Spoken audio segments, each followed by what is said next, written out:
नमस्कार दोस्तों, agri science point के ऑनलाइन प्लेटफॉर्म पे आपका एक बार फिर से स्वागत, अभिनंदन। मित्रों, पिछली क्लास में हमने बात की थी माइटोसिस यानी समसूत्री विभाजन की, और आज हम बात करेंगे अर्धसूत्री विभाजन, मियोसिस।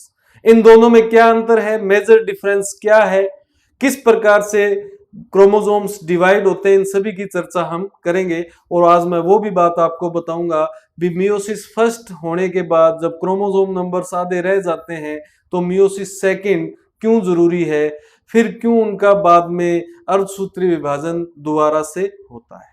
ठीक है, तो जिस प्रकार से माइटोसिस समझा उसी प्रकार से मियोसिस की एक बार हम थीम को समझते हैं, किस प्रकार से अर्धसूत्री विभाजन जो है वो चलता है। मियोसिस, अर्धसूत्री। तो इसकी थीम समझते हैं। अभी मान लो ये एक सेल है बच्चों, एक सेल है और इस सेल के अंदर मान लो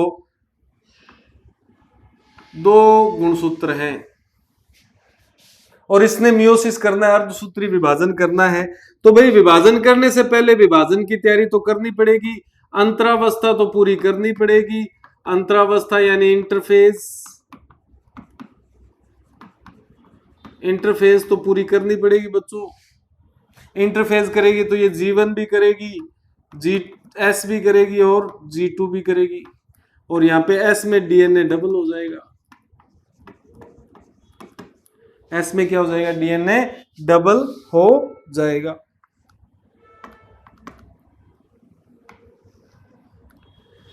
तो इसका साइज भी थोड़ा सा बढ़ जाएगा, और साइज बढ़ने के साथ साथ इसके केंद्रक में DNA डबल होने के कारण गुणसूत्र भी इस प्रकार से हमें दिखाई देने लगेंगे। वही सेम स्थितियां, DNA डबल हो गया, चॉकलेट के साथ चॉकलेट चिपका दी हमने। गिनती तो दो ही रहेगी पर मात्रा बढ़ गई, DNA डबल होने के कारण क्वांटिटी जो है इनकी इंक्रीज होगी। अब क्या होगा बच्चों, अब इसके बाद जो अगला स्टेप होगा वो सेम प्रोफेज वगैरह इस प्रकार से बनते जाएंगे, और ये इस बार जब सेट होंगे तो इस प्रकार से होंगे, ध्यान रखना।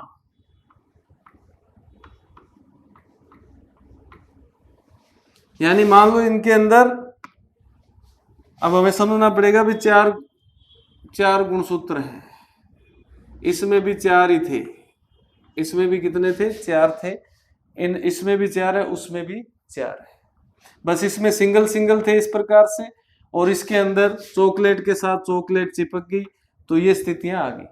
तो इस बार मध्य पटलिका पर ये इस प्रकार से स्थित होंगे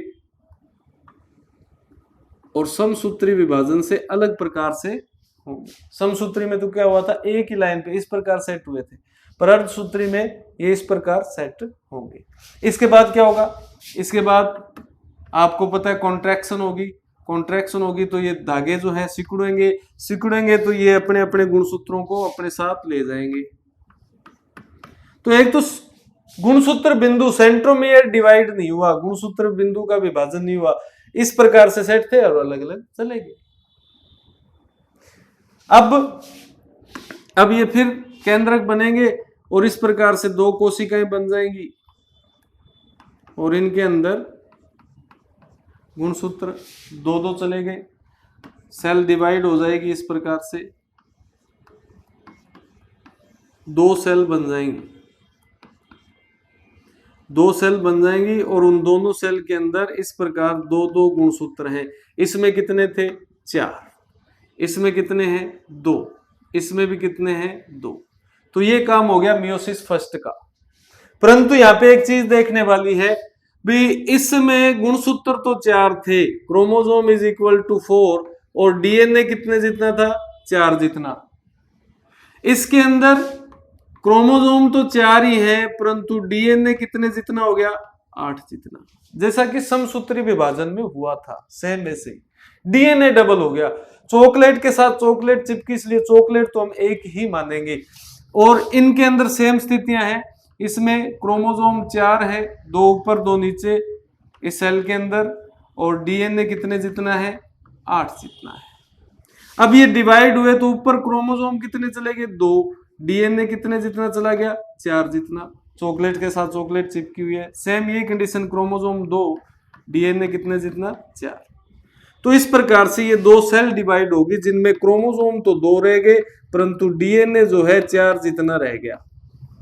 अगर मैं इस सेल की बात करूं, सेम इस सेल की बात करूं तो इसमें भी क्रोमोसोम कितने हैं? 2 और डीएनए कितने जितना है? 4, क्योंकि डीएनए डबल हो गया था। तो अब ये चॉकलेट है, इसको हम 1 मानेंगे, वजन इसका मान लो 100 ग्राम है।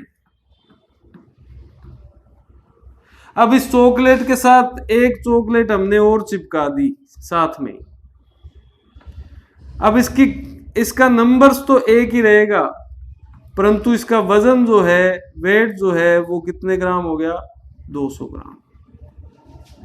तो इसी प्रकार ये गुणसूत्र तो 2 माने जाएंगे परंतु डीएनए इनमें अभी भी डबल है क्योंकि हमने इस एस फेज के अंदर डीएनए डबल कर लिया था। तो इसलिए डीएनए आधा नहीं हुआ है तो हमें मियोसिस सेकंड करना पड़ेगा, अर्धसूत्री सेकंड जो है करना पड़ेगा, तब जाकर ये विभाजन पूरा होगा। तो अब क्या होगा? मान लो इस सेल को हम सिलेक्ट कर लेते हैं, अभी इसके आगे 2 बनेगी, इससे भी 2 बनेगी, तो दोनों के सेम प्रोसीजर रहेगा। तो इसलिए एक का समझ लेते हैं। अब ये एक हमारे पास ऐसी सेल है जिसके अंदर गुणसूत्र तो 2 है, क्रोमोसोम तो 2 है और डीएनए इसमें 4 जितना है। हमें डीएनए भी आधा करना है, 2 जितना ही करना है। तो इसके लिए हमें क्या करना पड़ेगा बच्चों? इसके लिए हमें ये विभाजन द्वारा कराना पड़ेगा ताकि डीएनए आधा हो जाए। तो अब ये जो इंटरफेज नहीं होगी, इसकी जगह होगा इंटरकाइनेसिस। इंटरकाइनेसिस ध्यान रखना, इंटरकाइनेसिस होगा और ये इंटरफेज से अलग है। इसके अंदर बच्चों G2 तो होता है, इसके बाद G1 तो होगा ही, G1 के बाद सीधी ही G2 होगी। एस अवस्था एब्सेंट होगी, एस फेज जो है अनुपस्थित होगी भाई, अनुपस्थित यानी एब्सेंट। अगर एस अवस्था द्वारा होती तो फिर डीएनए डबल हो जाता, तो डीएनए तो कभी आधा होता ही नहीं। तो डीएनए आधा करने के लिए जो अगला विभाजन है वो है इंटरकाइनेसिस अवस्था, जिसमें एस अवस्था अनुपस्थित होगी, G1 होगी, G2 भी होगी पर एस अवस्था नहीं होगी। तो अब क्या होगा? अब ये सेल का साइज तो बढ़ेगा, गुणसूत्र ऐसे ही रहेंगे, डीएनए डबल हुआ नहीं। तो अब इस बार ये एक मिडिल प्लेट पर सेट हो जाएंगे जैसा कि समसूत्री में होता है। समसूत्री में होता है पर अर्धसूत्री फर्स्ट में ऐसा नहीं होता, उसमें ऐसे सेट होते हैं, परंतु अर्धसूत्री सेकंड में वापिस समसूत्री की तरह सेट हो जाएंगे। और इसके बाद इसके अंदर जब संकुंचन होगा तो बच्चों ये टूट जाएंगे, बीच में से टूट जाएंगे, फिर 2 सेल बनने लगेंगे, इस प्रकार लूप बनेंगे और अंत परंत 2 कोशिकाएं बन जाएंगी जिनके अंदर गुणसूत्र कितने? 2 और चॉकलेट सिंगल है, डबल नहीं है। तो इसके अंदर क्रोमोसोम बच्चों 2 है और डीएनए भी 2 जितना है, इसमें भी क्रोमोसोम 2 है और डीएनए भी 2 जितना है। तो इसीलिए ये अब चल रहा है मियोसिस सेकंड, मियोसिस सेकंड यानी अर्धसूत्री सेकंड, जिसके अंदर एस अवस्था नहीं होने के कारण डीएनए डबल नहीं होता है और इन चॉकलेटों को वापस अलग अलग करके हम गुणसूत्र तो आधे हो ही गए, इसको तो एक ही मानेंगे आप, इसको तो एक ही मानोगे और इसकी वजन भी इसका मान लो 100 ग्राम है चॉकलेट का। तो अब ये सही कंडीशन आ गई। जो पिछली चॉकलेट थी उसके अंदर ये स्थिति थी जिसका वजन 200 ग्राम था, नंबर तो एक ही था, यानी ये इस प्रकार का गुणसूत्र है, ये डबल है, डीएनए डबल है। अगर इस प्रकार का गुणसूत्र है तो डीएनए सिंगल, सही जितना होना चाहिए उतना है, इसमें डबल है। तो अब हमारे इसके अंदर देखो क्या हुआ, वापिस प्रॉपर गुणसूत्र और डीएनए आधे हो गए। इसी को बोलते हैं मियोसिस। यानी क्या हुआ, एक डिप्लॉइड सेल थी जिसके पास 4 गुणसूत्र थे। पहले 2 सेल बनी जिनके पास 2-2 गुणसूत्र रह गए, परंतु गुणसूत्र इस प्रकार के थे। तो डीएनए डबल था, गुणसूत्र तो आधे थे। तो ये था मियोसिस फर्स्ट। और इसके बाद जब दोबारा विभाजन हुआ तो भैया डीएनए और गुणसूत्र दोनों प्रॉपर आधे हो गए। अब ये एक्चुअल में हैप्लॉइड सेल है, ट्रूली हैप्लॉइड सेल ये है, ये नहीं है। गुणसूत्र तो आधे हैं पर डीएनए आधा नहीं हुआ, इसलिए मियोसिस सेकंड करना पड़ा। क्या करना पड़ा? मियोसिस सेकंड, अर्धसूत्री सेकंड। तो ये है इस मियोसिस की थीम। अब इसको हम डिटेल वाइज पढ़ते हैं। तो सबसे पहले शुरुआत करते हैं मियोसिस अर्धसूत्री फर्स्ट या मियोसिस फर्स्ट। और मियोसिस फर्स्ट के अंदर हम सबसे पहले क्या करेंगे? कैरियोकाइनेसिस, यानी केंद्रक का विभाजन करेंगे बच्चों। केंद्रक का विभाजन करना है तो सबसे पहले केंद्रक विभाजन की पहली फेज होती है प्रोफेज फर्स्ट। अब इसको प्रोफेज फर्स्ट बोलेंगे हम, क्योंकि मियोसिस फर्स्ट की पहली अवस्था प्रोफेज, कैरियोकाइनेसिस की फर्स्ट होती है प्रोफेज, तो मियोसिस फर्स्ट की प्रोफेज फर्स्ट। तो इसमें जो कॉमन काम है वो तो होने ही होने हैं, जैसे केंद्रक झिल्ली लुप्त तो होना।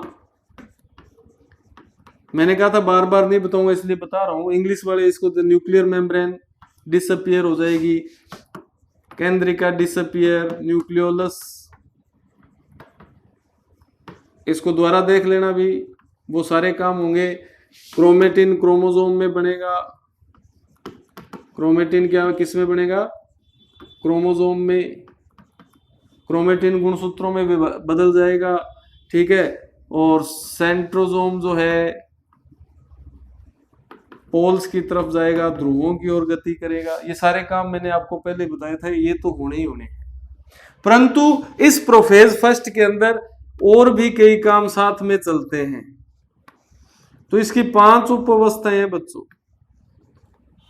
5 उप अवस्थाएं और हैं। पहली है लेप्टोटीन,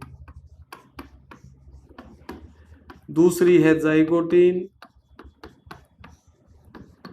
तीसरी है पेकाइटीन, फिर है डिप्लोटीन और 5वीं अवस्था है डाइकाइनेसिस। प्रोफेज फर्स्ट की 5 उप अवस्थाएं हैं। कौन कौन सी? लेप्टोटीन, जाइगोटीन, पेकाइटीन और डाइकाइनेसिस, ठीक है। लेप्टोटीन, जाइगोटीन, पेकाइटीन, डिप्लोटीन और डायाकाइनेसिस। तो सबसे पहले हम बात करेंगे लेप्टोटीन की। लेप्टोटीन क्या है? देखो भाई, लेप्टोटीन, इसके अंदर क्या होगा? केंद्रक झिल्ली लुप्त होने लगेगी, क्योंकि ये बहुत ही अर्ली प्रोफेज है तो थोड़ी थोड़ी लुप्त होगी, ज्यादा लुप्त नहीं होगी। प्रोफेज की इनिशियल पॉइंट, वैसे तो ये कंटिन्यू चलने वाला प्रोसेस है, इसको रोक के नहीं पढ़ सकते हम, जैसे एक वीडियो चलती है वैसे चलेगा, परंतु हमें पढ़ना है तो डायग्राम के अकॉर्डिंग पढ़ना पड़ेगा। तो इसको भाई, इसमें क्या है? केंद्रक झिल्ली थोड़ी थोड़ी लुप्त होने लगती है, तारक केंद्र विभाजित होने लगेगा, यहाँ पास में जाएगा, प्रोफेज के तो वो पार्ट है ही। और क्रोमेटिन जो है वो गुणसूत्रों में बदलने लगेगा, परंतु केंद्रक झिल्ली से जुड़ा रहेगा, ठीक है। तो ये देखो, गुलदस्ता अवस्था भी इसको बोलते हैं, गुलदस्ते जैसे दिख रही है ना, इसको बोलते हैं गुलदस्ता अवस्था, गुलदस्ता अवस्था। बुकेस्टेज, बुकेस्टेज। क्यों? क्योंकि इसमें गुणसूत्र धागे केंद्रक झिल्ली से जुड़े रहते हैं, केंद्रक झिल्ली से जुड़े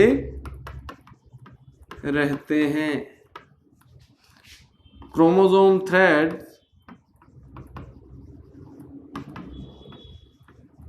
remain attached with nuclear membrane, nuclear membrane। तो इसे हम लेप्टोटीन स्टेज का नाम देते हैं, बुके स्टेज भी इसको हम कह सकते हैं। ठीक है, अब अगला जो स्टेप है वो कौन सा है भी? Number 2 zygotene. कौन सी? जाइगोटीन। इसमें क्या होता है बच्चों? समजात गुणसूत्र आमने सामने आने लगते हैं। जो होमोलोगस क्रोमोसोम है ये तो ज्यादा लुप्त हो ही जाएगी, अब धीरे धीरे लुप्त हो रही है। ये भाई तारक के अंदर जो है पोल्स की ओर जा रहे हैं, और इसमें क्या होगा? समजात गुणसूत्र जो हैं वो आमने सामने आने लगेंगे। समजात गुणसूत्र आपको मैंने जेनेटिक्स वाले चैप्टर में, मॉलिक्यूलर बेसिस ऑफ इनहेरिटेंस वाले चैप्टर में अच्छे तरीके से बता दिए हैं, उसको देख लेना दोबारा, क्योंकि पहली वीडियो देखेंगे तभी अगली समझ में आएगी। बार बार उन्हीं चीजों को मैं हर वीडियो में नहीं समझाऊंगा, क्योंकि नहीं तो हमारा सिलेबस भी नहीं चलेगा, और समय आपके पास पता ही है, समय का अभाव भी रहता है। समजात गुणसूत्र आने लगते हैं और उसके बाद ये भी कंडीशंस होने लगती हैं, ये इस प्रकार बदलने भी लगते हैं।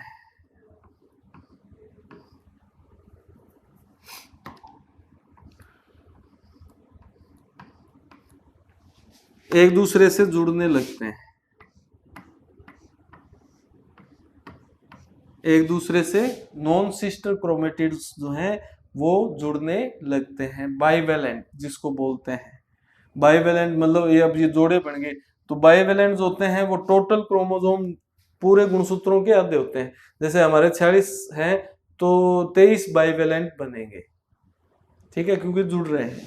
तो ये कंडीशन है जाइगोटीन की, मतलब होमोलोगस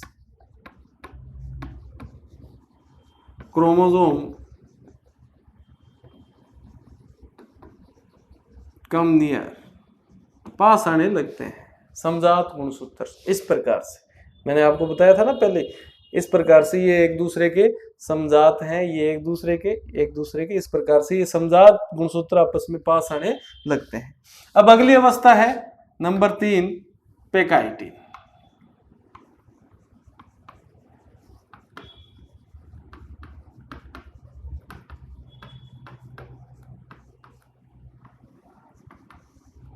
पेकाइटिन में क्या होगा? नॉन सिस्टर क्रोमेटिड के मध्य जीन विनिमय होने लगता है, जीन विनिमय होता है। तो आपसे पूछ ले जीन विनिमय कौन सी अवस्था में होता है, तो पेकाइटिन में होता है भी, ठीक है। क्रॉसिंग ओवर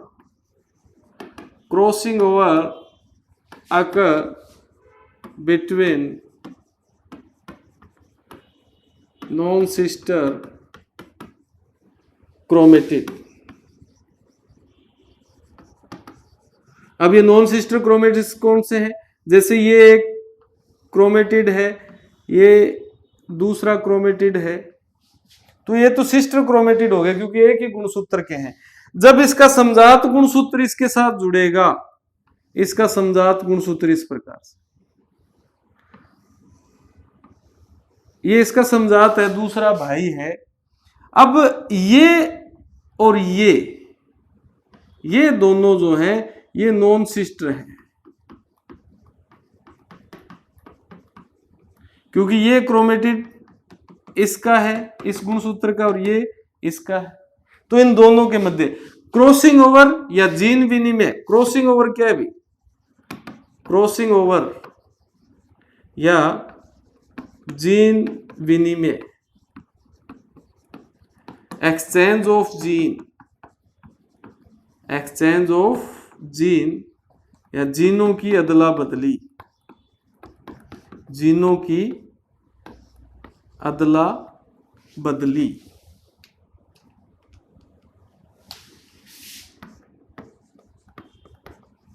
अदला बदली भी, इस वाले जीन, इस समजात वाले जीन इसके पास जाएंगे, इस वाले इसके पास, ये दोनों आपस में जीनों का आदान प्रदान करेंगे।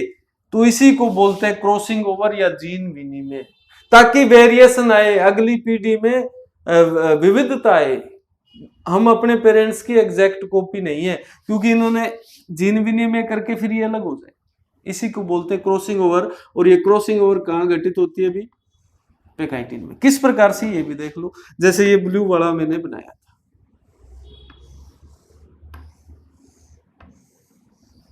ठीक है, और ये इसका होमोलोगस है जो इसके साथ यहां से अटैच्ड है।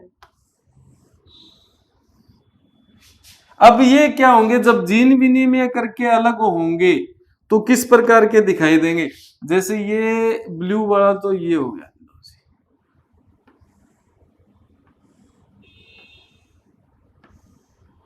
अब इस ब्लू वाले के पास रेड मिक्स हो गया, यानी इसके जीन इसके पास चलेगी, ये देखो रेड हो गया ना अभी यहां से, और ये रेड वाला जो है बच्चों, इसमें कुछ ब्लू आ गया, जब ये अलग हुए तो इसके जीन इसके पास चले गए, इसके जीन इसके पास। ये समझने के लिए, ये हमें अंडरस्टैंड करने के लिए भी जीन विनिमय क्या होता है। तो इस प्रकार से जीनों की अदला बदली हो जाती है समजात गुणसूत्रों के मध्य। एक्सचेंज ऑफ जीन,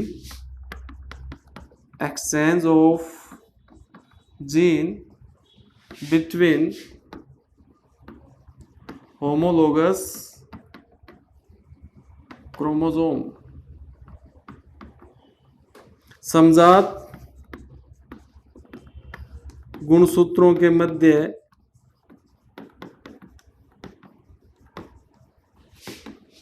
जीनों का आदान प्रदान, जीनों का आदान प्रदान, ठीक है। और समजात गुणसूत्रों में भी किसके मध्य, नॉन सिस्टर क्रोमेटिड के मध्य, किसके मध्य, नॉन सिस्टर के बीच, नॉन सिस्टर क्रोमेटिड। यहीं से आएगा भी, क्वेश्चन आएगा तो इसी प्रकार से पूछेगा आपसे। अब अगली जो अवस्था है वो है बच्चों डिप्लोटीन। कौन सी भाई, डिप्लोटीन। डिप्लोटीन क्या है बच्चों, देखो जीन विनिमय स्थल को, जीन विनिमय स्थल को छोड़कर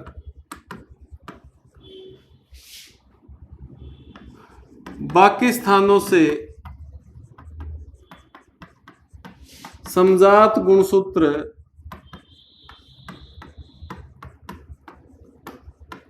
पृथक होने लगते हैं।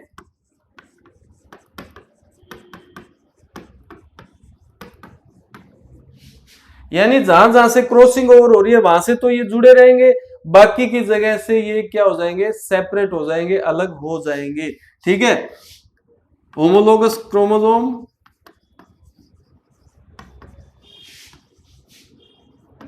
Start separation, expect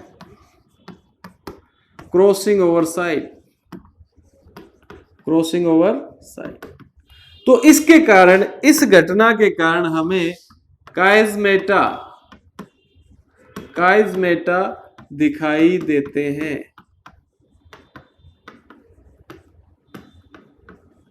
we can सी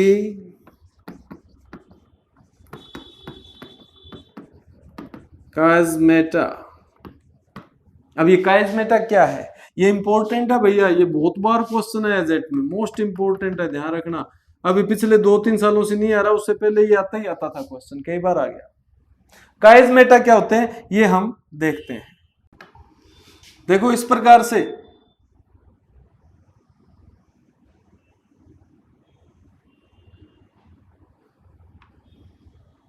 ये कोई गुणसूत्र है और ये इसका समजात है कोई भाई। अब ये बाकी तो दूर जा रहे हैं, बाकी यहां से दूर हो गया, यहां से दूर हो गया, यहां से दूर हो गया, परंतु अभी कहां से जुड़ा हुआ है, जहां पर जीन विनिमय हो रहा है। तो ये जो क्रॉस लाइक स्ट्रक्चर्स बन रही हैं, ये क्रॉस लाइक स्ट्रक्चर्स जो बन रही हैं, इनको हम बोलते हैं काइजमेटा। और ये कब दिखाई देते हैं, डिप्लोटीन में दिखाई देते हैं, डिप्लोटीन फेज में या डिप्लोटीन अवस्था में। और ये क्वेश्चन बहुत बार आ चुका है, ये ध्यान देने वाली बात है। आगे चलते हैं, अगली जो अवस्था है वो है डाइकाइनेसिस। डाइकाइनेसिस क्या है भाई,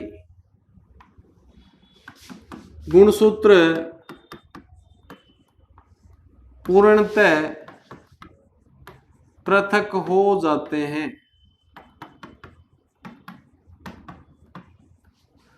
होमोलोगस क्रोमोसोम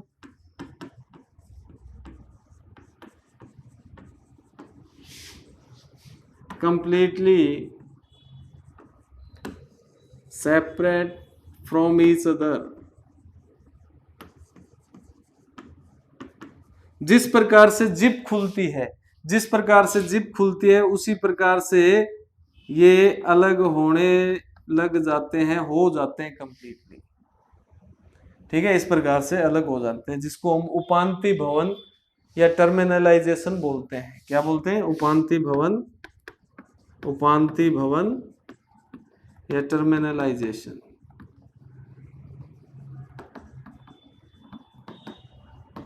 ठीक है, तो इस प्रकार से जीन विनिमय और ये सारी घटनाएं जो है प्रोफेज फर्स्ट में हो जाती हैं।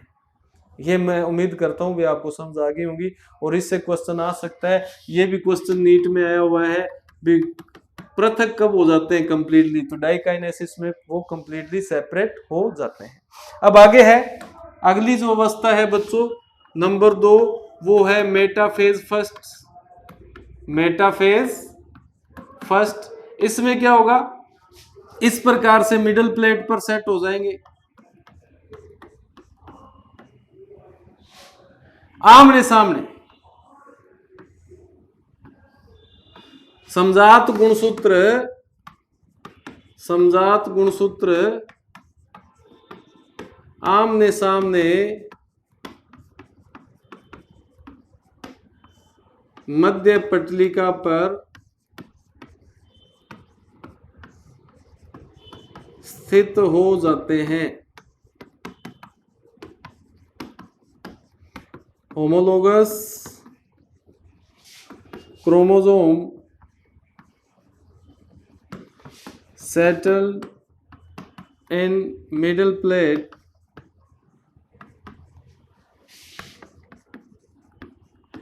opposite each other। तो ये भाई, ये जो है समसूत्री से पृथक है। समसूत्री में ऐसा नहीं होता था, परंतु अर्धसूत्री मेटाफेज फर्स्ट के अंदर ऐसा हो रहा है, जो कि अलग है। उसमें तो इस प्रकार से एक ही लाइन पे सेट हुए थे, आमने सामने नहीं सेट हुए थे, पर यहाँ पे आमने सामने सेट हो रहे हैं। तो अगली अवस्था में सेंट्रोमियर डिवाइड नहीं होगा। तो अगली अवस्था जो है वो है एनाफेज फर्स्ट। एनाफेज फर्स्ट, तर्कुतंतु सिकुड़ते हैं, तर्कुतंतु सिकुड़ते हैं, गुणसूत्र ध्रुव की ओर जाते हैं,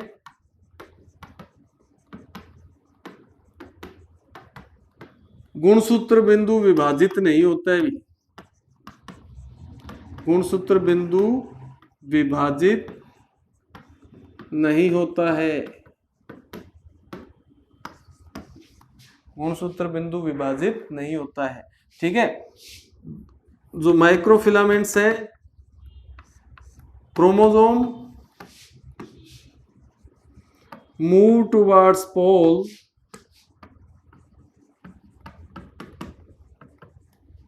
without dividation of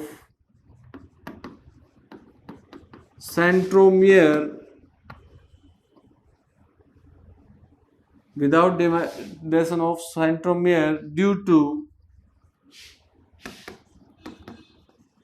contraction of microfilament due to contraction of microfilament. इस प्रकार से पूरा का पूरा डबल चॉकलेट वाला गुणसूत्र ध्रुवों की ओर जाने लगता है। अगली जो अवस्था है भी टीलोफेज फर्स्ट। तो ये क्या होगा, गुणसूत्र किस में बदलेंगे, क्रोमेटिन में। केंद्रक झिल्ली पुनः आएगी, रीजनरेट हो जाएगी, केंद्रिका दिखेगी, न्यूक्लियस केंद्रिका जो है दिखाई देगी भी, दिखेगी, यानी अपोजिट काम होंगे।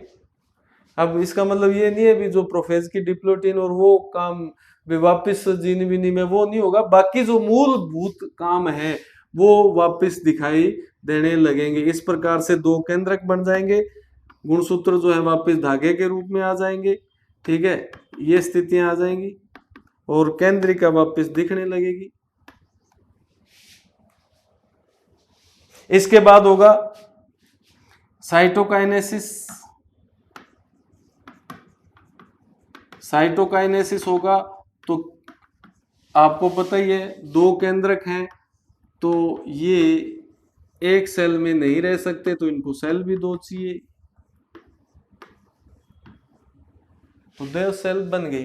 परंतु इसके अंदर जैसे मान लो 4 क्रोमोसोम थे हमारी मूल कोशिका में, कितने थे मूल कोशिका में 4 क्रोमोसोम थे, तो इसमें क्रोमोसोम तो 2 रहेंगे बच्चों, क्रोमोसोम तो 2 रहेंगे, पर डीएनए कितना जितना रहेगा 4। ये बात मैं ऑलरेडी आपको समझा चुका हूं। तो इसके बाद इनको क्या करना है, मियोसिस सेकंड करना है।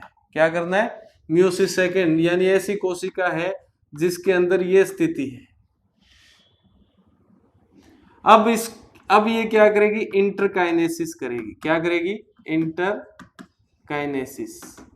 तो इंटरकाइनेसिस में G1 तो होगी, इसके बाद डायरेक्ट G2 होगी, ऐसा अवस्था नहीं होगी, साइज थोड़ा बढ़ जाएगा, ये स्थितियां आ जाएंगी। उसके बाद क्या होगी, इसके बाद ये जाएगी प्रोफेज सेकंड में। किस में जाएगी, प्रोफेज सेकंड में। अब मैं बातें नहीं लिखूंगा, सिर्फ डायग्राम बनाऊंगा, बातें आपको सारी मैंने बता दी हैं। प्रोफेज सेकंड में ये स्थितियां आ जाएंगी।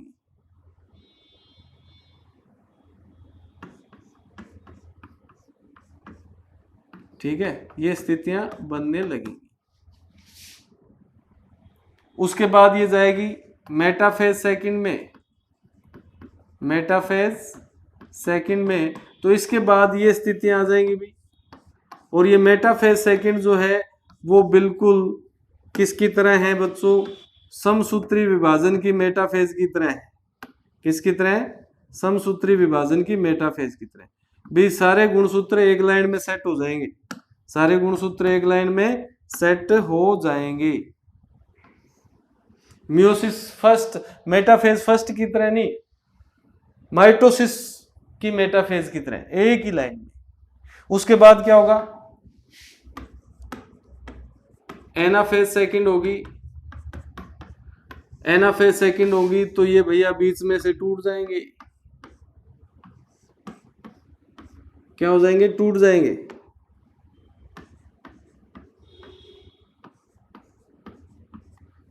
अपने दो दो का एग्जाम्पल लेके चल रहे थे ना, तो दो ही बनाते हैं यहाँ पे अपने। थोड़ा सा मैंने ज्यादा बना दिया, वैसे तो कोई घबराने की बात नहीं है, दो बना देते हैं,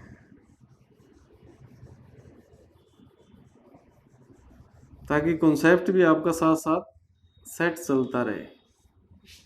ठीक है, तो मेटाफेज सेकंड होगी, उसके बाद अगली स्टेज कौन सी है, एनाफेज सेकंड। एनाफेज सेकंड, ये लो जी।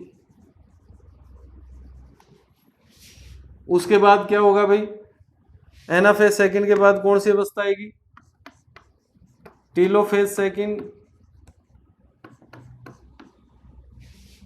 इसमें क्या होगा, ये कंडीशन आ जाएंगी।